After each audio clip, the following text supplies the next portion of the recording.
जय श्री श्याम दोस्तों, कैसे हैं आप सब। आशा करती हूँ आप सब अच्छे होंगे, मैं भी अच्छी हूँ। और आज है 26 अगस्त यानी कि जन्माष्टमी का दिन है। तो ये जन्माष्टमी ब्लॉग है। तो बस जन्माष्टमी की तैयारी हो रही है। तो यहाँ बच्चे मंदिर की क्लीनिंग करवा रहे थे मेरे साथ में बैठ के। तो यहाँ बेटी और बेटा मिलके कान्हा जी को तैयार कर रहे हैं। नहला धुला दिए हैं मैंने नहला दिए थे, तो कपड़े वपड़े बच्चों ने पहना दिए थे। मैं बाकी अपना किचन का भी काम देखती जा रही थी। और ये देखिए बच्चों ने, दोनों बहन भाई लगे हुए हैं अपने, मिलजुल कर तैयारी कर रहे हैं। जितना बन पाया कर दिया और ये तैयार कर दिए जल्दी जल्दी। ये जो ब्लू वाली ड्रेस में लेकर आई, तो आप लोग बताइए कान्हा जी कैसे लग रहे हैं हमारे, और उनकी ड्रेस कितनी प्यारी लग रही है। देखिए बहुत ही प्योर। मैं पिंक कलर की लाई थी, लेकिन फिर ये मुझे दिखी तो फिर ये एक और मैंने ले ली। ये मुझे बहुत अच्छी लगी। और ये हमारी मंदिर की डेकोरेशन है। बस उसके बाद फिर मैं किचन में, क्योंकि सभी का व्रत था, बच्चों का, हस्बैंड का, तो मैंने कहा चलो कुछ बना लेते हैं। तो बस यहाँ मैं आ गई थी किचन में थोड़ा सा। मैंने कहा पाग वगैरह कुछ बना लेती हूँ। तो उसी की तैयारी कर रही थी। तो उसके लिए मैंने कढ़ाई निकाल ली है। आज मैंने पीतल की कढ़ाई निकाली है। ये मेरी कढ़ाई है, तो मैंने आज पीतल की कढ़ाई यूज़ करूँगी। तो उसके लिए बस पाक बनाने के लिए पहले ड्राई फ्रूट्स देख लिए थे, रखे हुए थे मेरे पास। तो मैंने बाज़ार से नहीं मंगाया, सिर्फ थोड़ा बहुत ही मंगाया था। बाकी तो मेरे पास ड्राई फ्रूट्स काफ़ी टाइम से रखे भी हुए थे। तो मैंने कहा पहले इन्हीं का यूज़ कर लेते हैं। तो ये मैंने मखाने और काजू, बादाम, नारियल, ये सब लेके एक एक करके सबको देसी घी में भून लिया था। क्योंकि मैं देसी घी की बर्फ़ी बनाने की सोची थी। कुछ लड्डू भी बनाने थे, तो मैंने कहा था कि चलो, सोचा कि इन्हीं सबसे बना लूँगी। तो ये ड्राई फ्रूट्स निकाल लिए हैं और थोड़ी थोड़ी ही बनाऊँगी, क्योंकि मेरे बच्चे और पति मतलब कम पसंद करते हैं पाक वगैरह खाना। तो इसलिए सिर्फ पूजा के मतलब से ही बना रही हूँ। भोग लग जाएगा और दो दो पीस खा लेंगे, बट भी जाएगा। इसी में से एक एक दो दो नीचे दे दूँगी, बाकी खाने को भी हो जाएगा और इसी का काफ़ी बन जाएगा।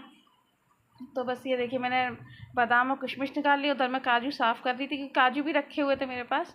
ये मखाने देसी घी में भून लिए, फिर देसी घी डाल के फिर ये सब हल्के हल्के से, मतलब घी में क्या कहते हैं, बताते हैं कि मतलब अगर घी में भून लो तो ठीक रहता है। तो बस वही मैं भून के और कर रही हूँ। पीसा पासी भी कर दूँगी साथ के साथ ही, क्योंकि फिर मुझे खाना भी बनाना था, कि खाना भी पूरा बनेगा, रात का खाना बनेगा। तो इसलिए मैं आ गई थी टाइम से ही। मैंने कहा चलो किचन का काम निपटा लेते हैं। और ये डाल दिए मैंने, काजू भी डाल दी, साफ़ करके थैली भर के रख दिए थे, फिर काजू डाल दिए। और आज मैंने ये येलो वाला सूट पहना है। अभी मैं दिखाऊंगी आप लोगों को, बताइए कैसा लग रहा है।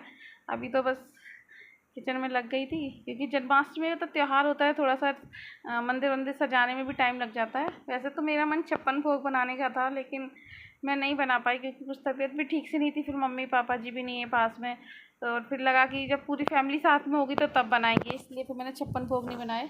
और ये देखिए मैंने आप कुर्ती दिखा दी थोड़ी सी, पर अप्रैल पहना हुआ है तो प्रॉपर दिख नहीं रही है। ये कुर्ती मैंने ऑनलाइन ही मंगाई थी, बट बहुत अच्छी कुर्ती, बहुत कंफर्टेबल है, एकदम रेयन कपड़े में है। और कुर्ती बहुत ही कंफर्टेबल है। और यह भून लिया। इसके बाद फिर मैंने और मैं थोड़ी सी मतलब बेसन की भी बर्फ़ी बनाऊंगी, क्योंकि मुझे बेसन की बर्फ़ी भी बनानी है। ज़्यादा नहीं तो 5-7 तरीके के मीठे तो बनाऊंगी थोड़े थोड़े। तो बस उसके लिए देखिए मैंने बेसन ले लिया, क्योंकि मैं बेसन की बर्फ़ी और लड्डू दोनों ही बनाने वाली थी।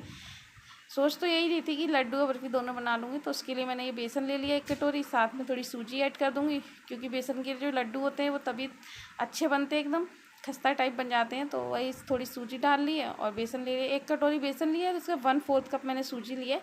सूजी आधी कटोरी से भी कम ली है। और बस इसको बिल्कुल स्लो फ्लेम पर ना बहुत बहुत हल्के से अच्छे से भून लूँगी इसको, ताकि एक गोल्डन सा कलर आ जाए। उसके बाद इसमें घी ऐड कर दूँगी और इसको थाली में निकाल के रख दूँगी। तो बस इस तरीके से कुछ मीठा बन जाएगा। इधर मेवे की बर्फ़ी बन जाएगी। नारियल भी पीस लिया था मिक्सी में, तो वो भी आपको आगे दिखा दूँगी अगर मैंने रिकॉर्ड किया होगा तो, क्योंकि मुझे भी नहीं ध्यान है कि मैंने रिकॉर्ड कर पाया नहीं कर पाया। क्योंकि मैंने नारियल की भी बर्फ़ी बनाई थी, और साथ ही साथ नहीं, नारियल के लड्डू बनाए थे। बर्फ़ी तो मैंने सिर्फ यही बनाई थी, जो मिक्स मेवा वाली बर्फ़ी होती है वो बनाई थी। और यहाँ बेसन के लड्डू बना लिए थे, और लौकी की बर्फ़ी बनाई थी। ऐसे 3-4 तरीके की बर्फ़ी बना दी थी। एक खोए की बर्फ़ी बना दी थी। तो सारी चीज़ों का तो नहीं रिकॉर्ड कर पाया मैंने, फिर भी कुछ कर लिए। देखिए बेसन भुन गया है।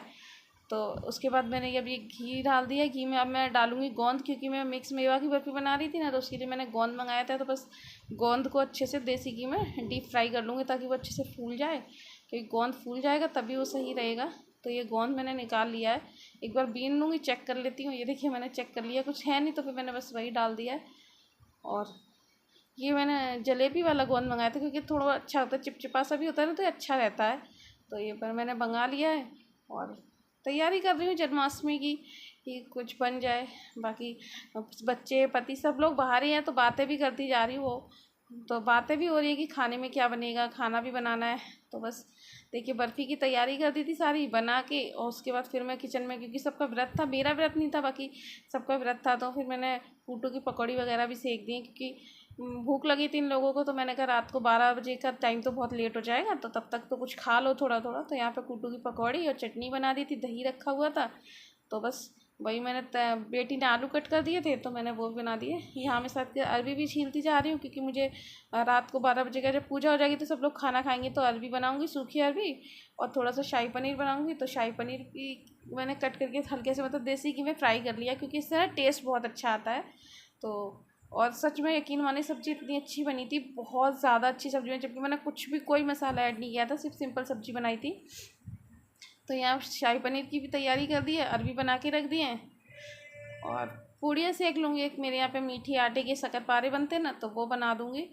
तो बस वही है। और यहाँ देखिए कूटू की पकौड़ी खिलाने के बाद फिर मैं दोबारा से मैंने तैयारी कर ली थी, क्योंकि बीच में छोड़ना पड़ा था मुझे, बच्चों को भूख लगी थी, तो फिर मिठाई छोड़नी पड़ी थी बीच में, तो वो सब उठा के रख दी। उसके बाद फिर दोबारा किचन साफ़ की, उसके बाद फिर से स्टार्ट कर दिया। तो ये देखिए मैंने बेसन के लड्डू के लिए तो ये बेसन भूना था ना, वहीं से वीडियो स्टार्ट किया है। तो ये बेसन भून के रख दिया है, और अब यहाँ पे मैं खोए वाली बर्फ़ी बना रही हूँ। तो खोए की बर्फ़ी के लिए मैंने दूध डाला था कढ़ाई में, उसमें मैंने थोड़ी सी चीनी ऐड की थी। चीनी ऐड करने के बाद अब इसमें मैं मिल्क पाउडर ऐड कर दूँगी और इलायची पाउडर, तो फिर मेरा जो है खोए की बर्फ़ी बन जाएगी। और ये इलायची मैं कूटने जा रही हूँ, क्योंकि इलायची मैंने कुटवा ली थी, लेकिन वो ठीक से बच्चों ने कूटी नहीं थी ना, तो वो दाने दाने से थे, तो वो इसलिए यहाँ दूध में चीनी ऐड किया। जब तक चीनी घुलेगी तब तक इलायची वगैरह कट कर कूट के पीस लूँगी, क्योंकि बहुत ज़्यादा नहीं बनाई थी, थोड़ी थोड़ी की थी, तो मैंने इसमें खल्लड़ में कूटी हुई। ये देखिए मैंने मिल्क पाउडर निकाल लिया है, मेरे पास मिल्क पाउडर भी रखती हूँ मैं अपने पास।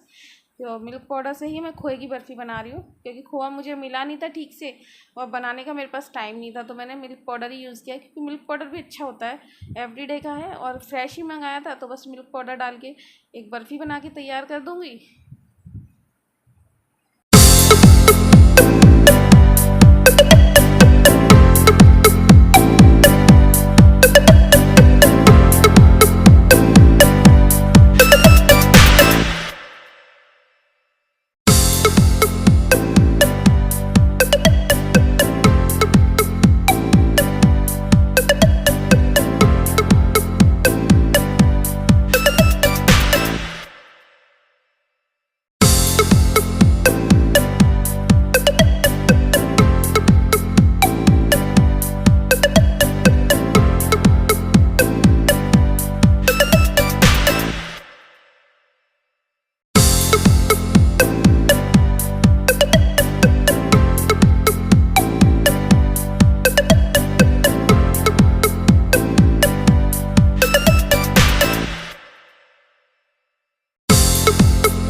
यहाँ मैंने घिया की बर्फ़ी बना दी, मतलब थोड़ी सी भोग के लिए थोड़ी थोड़ी बनाई थी। तो ये मैंने लौकी को बहुत बारीक घिया कस करके और उसमें चीनी ऐड की थी, थोड़ा सा मिल्क पाउडर ऐड किया था। तो ये मैंने घिया की बर्फ़ी बना दी है, मतलब लौकी की बर्फ़ी बना दी है।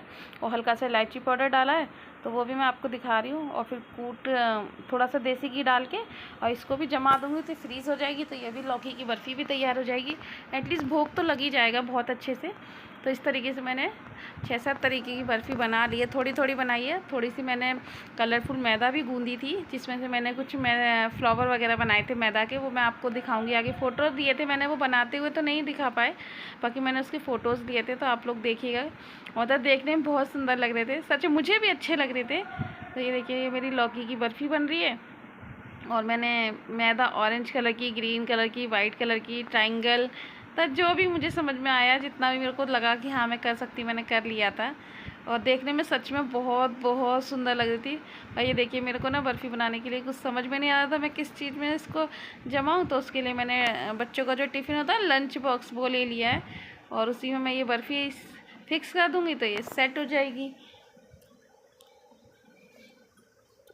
तो चलिए देखिए कैसे मेरी लौकी की बर्फ़ी भी तैयार हो गई है, कोई टिफ़िन में, कोई प्लेट में, बस इसी तरीके से। और मैंने बना दी है। और फिर बस रात को सब लोगों ने पूजा कर, लेकिन उस दिन मेरे भाई साहब की थोड़ी तबीयत ठीक नहीं थी, इसलिए पूजा भी बहुत ज़्यादा अच्छे से नहीं कर पाई, क्योंकि तबीयत ठीक नहीं थी उनका, जो शुगर है वो बहुत ज़्यादा हाई हो रहा था, इसलिए सब लास्ट में ही शुरू हुआ था, कुछ भी नहीं ऐसा कर पाया। फिर भी जितनी तो नहीं तो 56 भोग ही बनता। तो बस ये देखिए, मैंने मीठा आटा लगा लिया, ये कलरफुल आटे लगाए, इनसे कुछ डिज़ाइन बनाऊँगी। और गाइज़ यहीं करूँगी अपने वीडियो की एंडिंग। अगर आप लोगों को मेरा वीडियो आज का अच्छा लगा हो तो प्लीज़ इसे लाइक, शेयर और कमेंट ज़रूर करिएगा। और चैनल पर नए हो तो सब्सक्राइब कर लीजिएगा। यहाँ मैं पंजीरी के लिए आटा भून रही थी, क्योंकि हमारे यहाँ जन्माष्टमी में ना पंजीरी और पंचामृत जो होता है वो ज़रूर होता है। तो ये देखिए, मैंने थाली भी लगा दी है। तो आप लोग बताइए कैसी लग रही है मेरी थाली। तो एक प्लेट में मैंने नमकीन